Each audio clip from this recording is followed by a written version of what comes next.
My ex-wife came out as lesbian and left me and my daughters 3 years ago, and now she's back. 3 years ago, my life changed in ways I could never have imagined. If you had asked me back then, I would have told you that everything was fine. My wife, the woman I had been with for over a decade, and I had built a life together. We had 2 beautiful daughters, a cozy house we called home, and a future that felt secure. Of course, no marriage is perfect, but I always believed we had a strong foundation. What I didn't know was how fragile that foundation really was. It all started on what seemed like an ordinary evening. The kids were in their rooms, one doing homework, the other likely watching TV, and my wife and I were relaxing on the couch. Then she turned to me and said, "We need to talk." I didn't think much of it at first. We had always been good at communicating, so I assumed it was something mundane. But when she sat me down, her expression told me this was different. She was nervous, her hands fidgeting in her lap. And then she spoke words that shattered my world. "I'm a lesbian," she said. "I've been trying to deny it for years, but I can't anymore. I've fallen in love with someone else." She paused, her voice faltering. "It's a woman from my office." At first, I couldn't comprehend what I was hearing. My mind raced. How could this be happening? How could the woman I had loved and trusted for so long tell me she was leaving for someone else for a woman? It felt like the ground had been pulled out from under me. She explained that she needed to find herself, that staying in our marriage no longer felt true to who she was. She said being a wife and mother didn't fit the person she had become.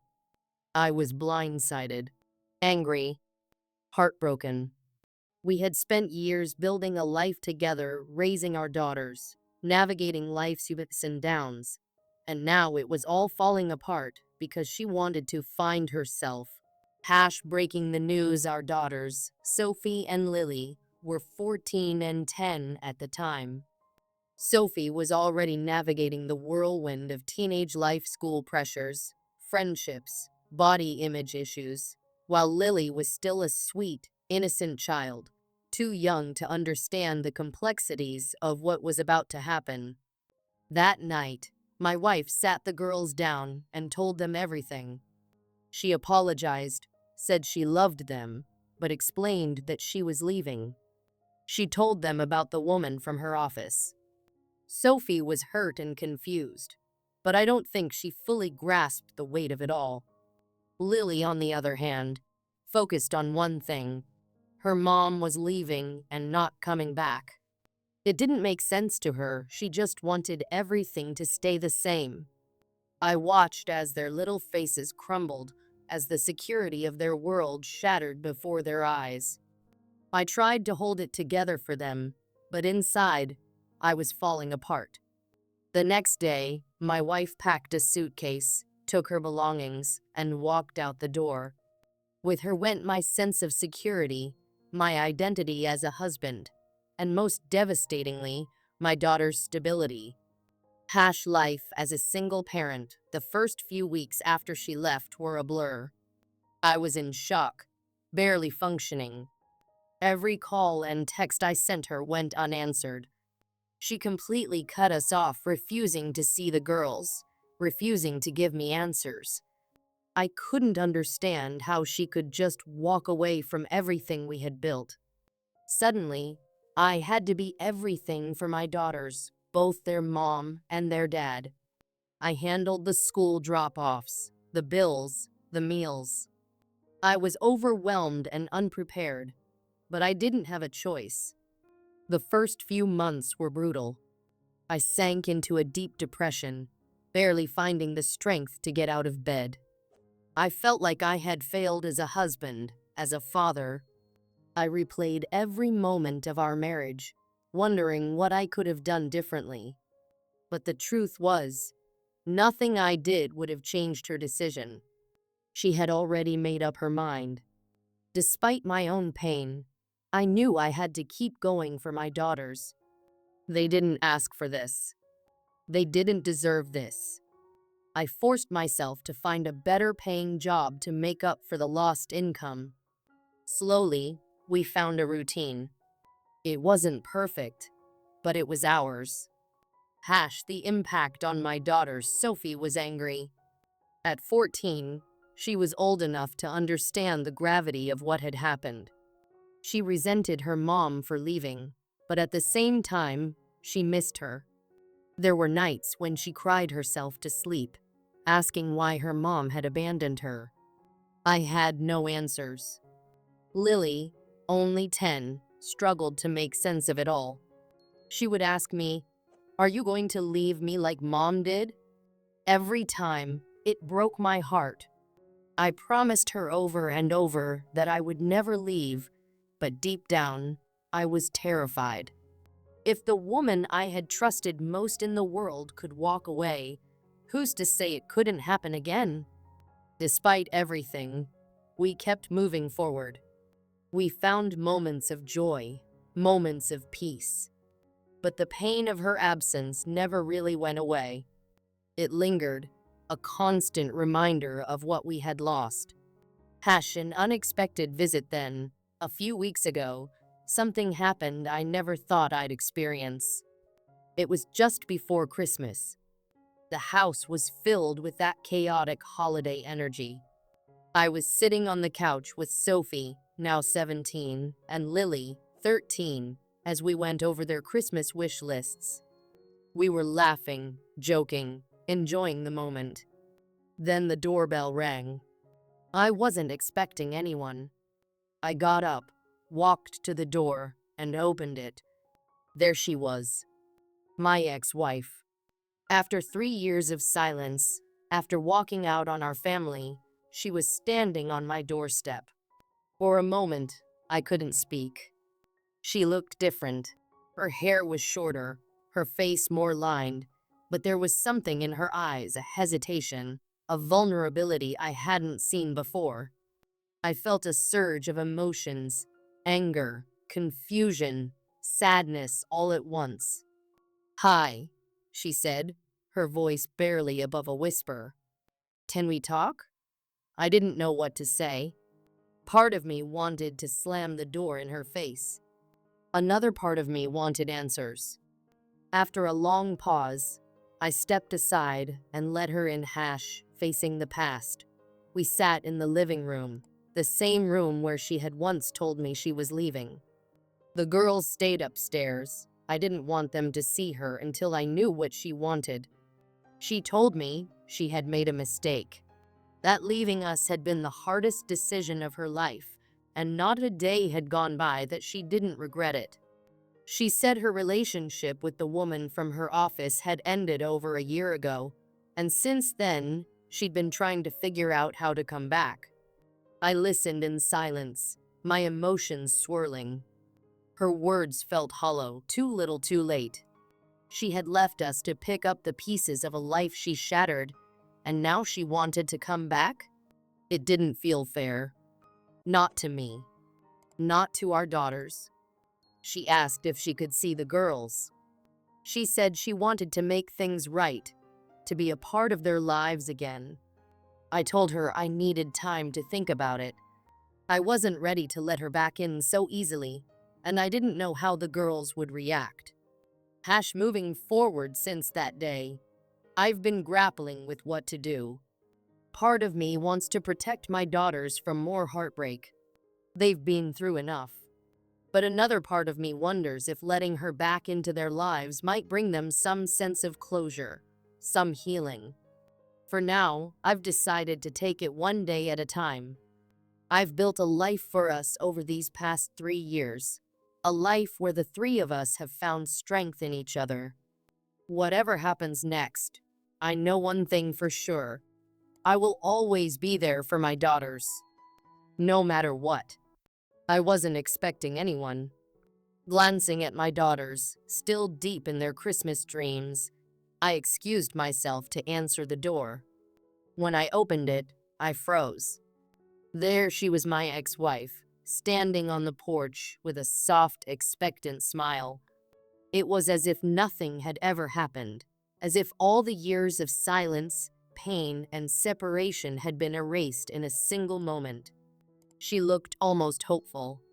"Hi," she said, her voice tentative. "It's been a long time. I've been thinking about you. I'm really happy to see you." I stood there for a few seconds, unsure of how to react. I hadn't seen her in years, hadn't heard from her in months, and now she was standing on my doorstep, looking like she had every right to be there. She took a step forward, and I instinctively stepped back. She reached out to hug me, but I couldn't bring myself to do it. I just couldn't. I kept the door firmly between us, my mind racing. "What are you doing here?" I asked, my voice colder than I intended. She seemed to notice the distance between us, but instead of retreating, she simply smiled again, though her eyes held a glint of uncertainty. "Well, I wanted to see the girls. I've missed them." At the mention of my daughters, a pang shot through my chest. She had missed them? She had abandoned them for so many years, and now she wanted to come back? Anger started to boil beneath the surface, but I pushed it down, refusing to let her see it. Before I could respond, I heard footsteps behind me.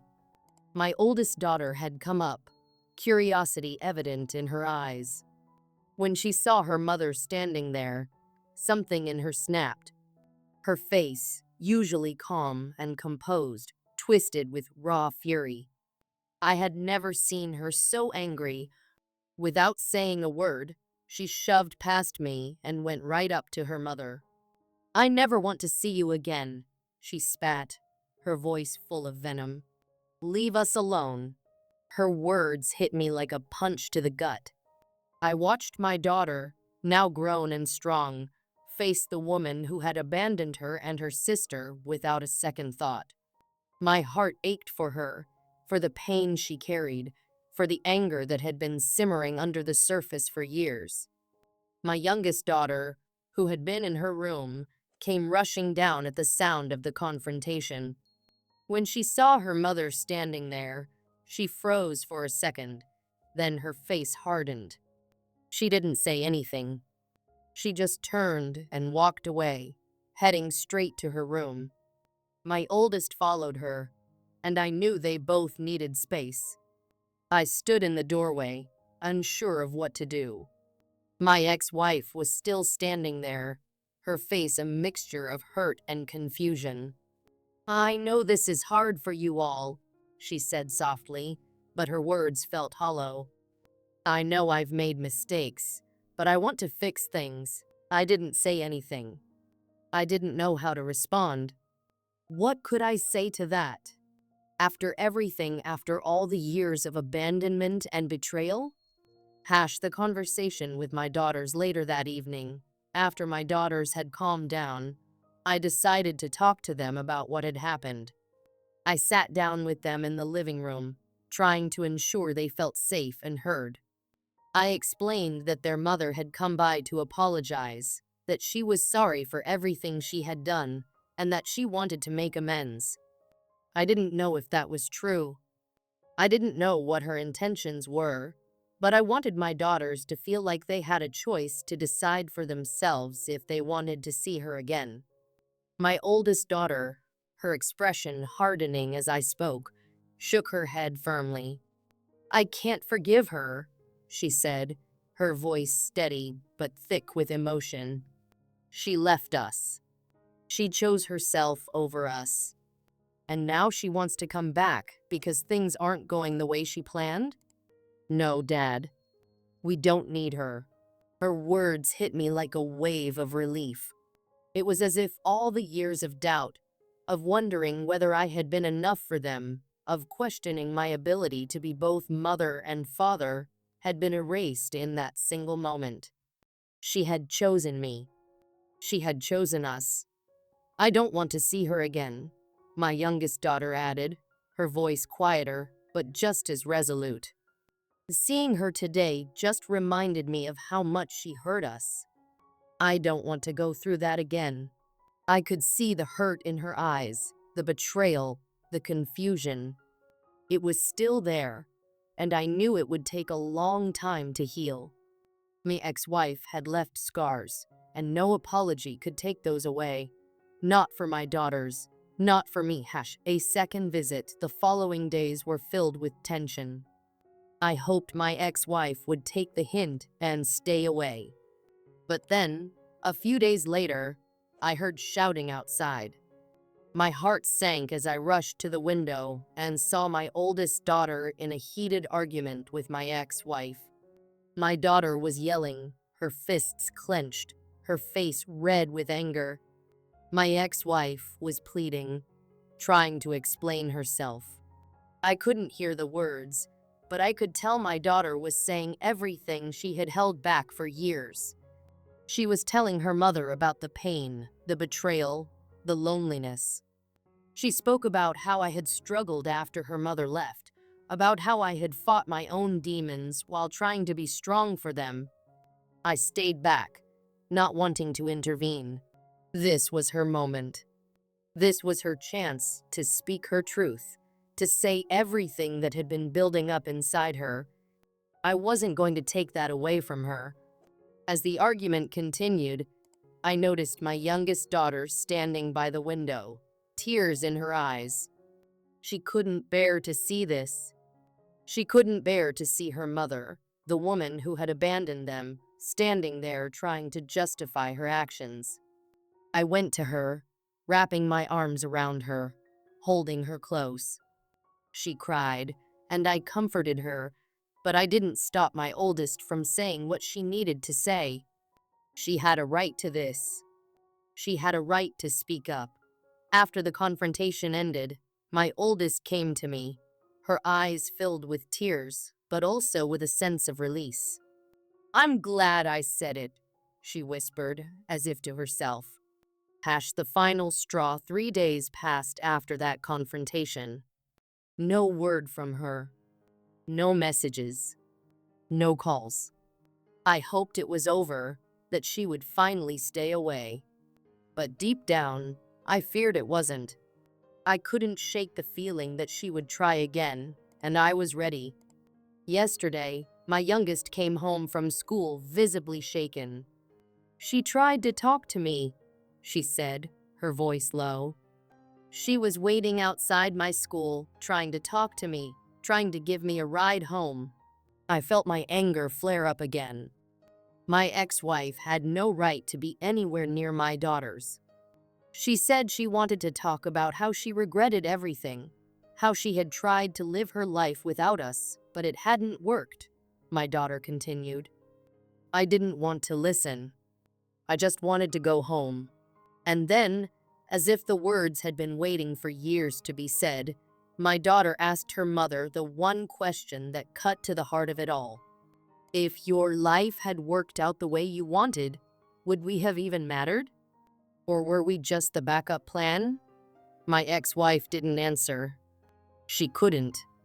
My daughter got out of the car and walked away, shaking her head. When she came home, we talked.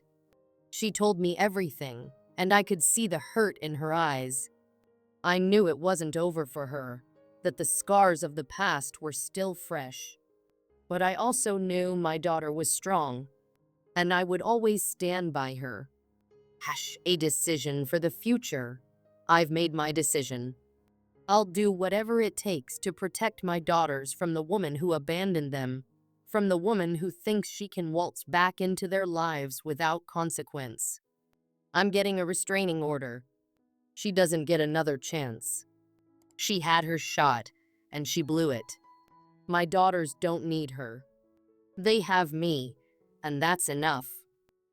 Reflection, and moving forward that night, after tucking my daughters into bed, I sat by the window, looking out into the quiet night. Memories of the past flooded my mind, both the good and the bad. I thought about the woman I had once loved, the promises we had made, and how it had all fallen apart. I thought about the strength it had taken to rebuild my life, to be there for my daughters when they needed me most. I wasn't bitter anymore. I wasn't angry. I was just tired. Tired of the pain, the drama, the endless cycle of trying to make sense of something that could never be explained. But as I sat there, I realized something else. I was also proud. Proud of my daughters, proud of myself, and proud of the life we had built together. The road ahead wouldn't be easy. Healing would take time, and there would be moments of doubt and struggle. But I knew one thing for sure. We were stronger together. My daughters and I had faced the storm, and we had come out the other side. And no matter what happened, we would keep moving forward together. Thank you so much for watching. I hope this story resonated with you. If it did, don't forget to show some love by liking this video. If you haven't already, make sure to hit that subscribe button and ring the notification bell so you don't miss more emotional and impactful stories like this. Share this video with your friends or anyone who might relate or appreciate the message. Your support really helps us continue bringing these stories to life. Let me know your thoughts in the comments. I'd love to hear your perspective. Until next time, take care and stay strong.